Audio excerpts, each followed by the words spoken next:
Ang gagawin natin ngayon ay magre-repack tayo ng pedal. Yan. So, ang dungis na ng pedal na yan. Tagal ko nang ginagamit yan. Ngayon, subukan natin linisin. Okay pa naman ang ikot niya. Maganda pa. Kaso sa tagal niya, gusto ko rin masilip yung loob niya kung ano ang kondisyon. Una natin gagawin is tanggalin natin yung dust cap. Dust cap. So, walang ibang paraan dito kundi tungkabin siya. Ayan. Kabin. And makikita natin na medyo nasisira yung yung gilid niya. Wala kasi siyang slot para maalis para matungkab.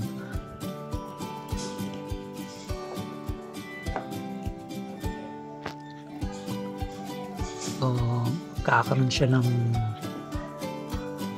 sugat. Nasusugatan yung plastic yan ayan, tanggal na. Okay. Ayan yung mga karoon na siya ng tool marks.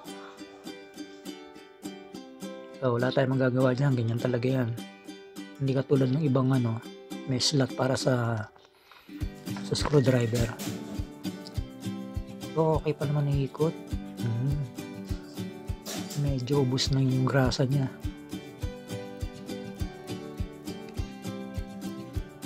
Ang kailangan lang natin dito ay socket wrench at saka open wrench. Socket wrench.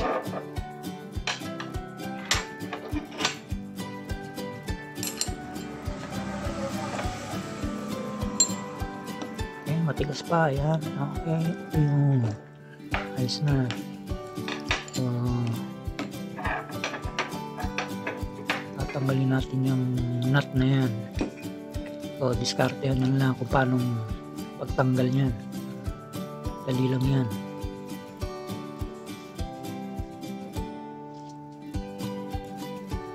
Tanggal na. Okay, meron pa siyang washer. Tanggalin din natin. And may isa pa siyang nut. Ito yung hold sa mga bearing. Nahulog na yung ibang bearing. Ngayon, tatanggalin natin yan. Okay, tanggal na. Bilangin natin yung ball bearing, mga nasa yan 13 kada side, bali 26 ang kabuuan. Ayan. Okay, madungis na. Balik muna natin to. Okay, tapos tabi muna natin yung isa. Tanggalin natin dust cap. Ayan tigas. Nasisira na, nasusugatan. Okay, kaya pala. Yan ang gagawin natin.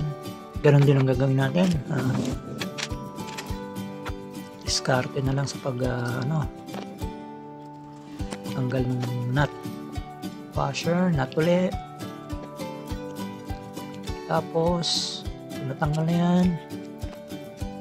Ball bearing, malalaglag. Ingatan lang na huwag mawala yung mga ball bearing.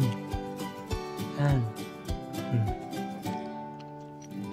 Okay.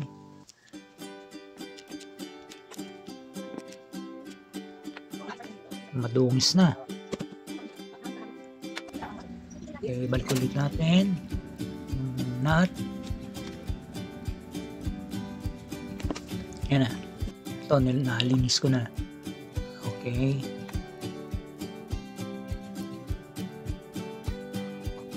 And yung reflector, madali lang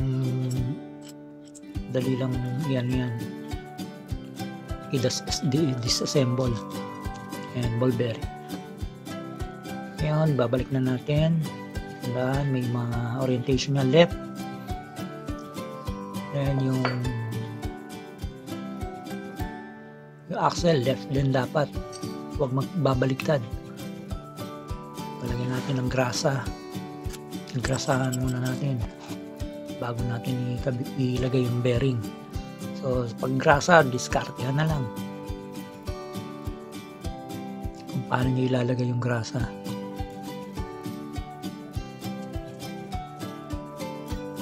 Paglagay niyan, ginamitan ko ng maliit na screwdriver. And pag meron na, ayan, nakakalimutan kong lagyan ng grasa itong axle nya. Lagyan natin din para sigurado. Okay, okay na, smooth na. Kabila naman, lagyan din natin ng grasa.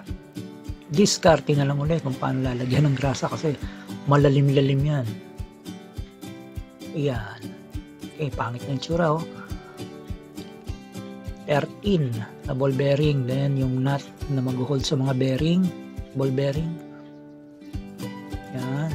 Balik natin. Then tingnan natin kung maganda ang ikot. Okay na. Satisfied na kayo sa ikot. Ilagay nyo na yung washer at saka yung sa pang nut na maglalak.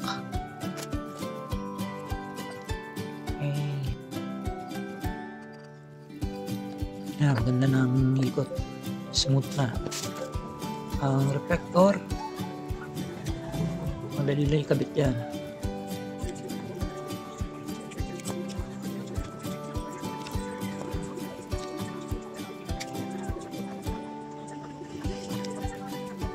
So, sinikipan ko na yan. Hindi ko lang naipakita sa video.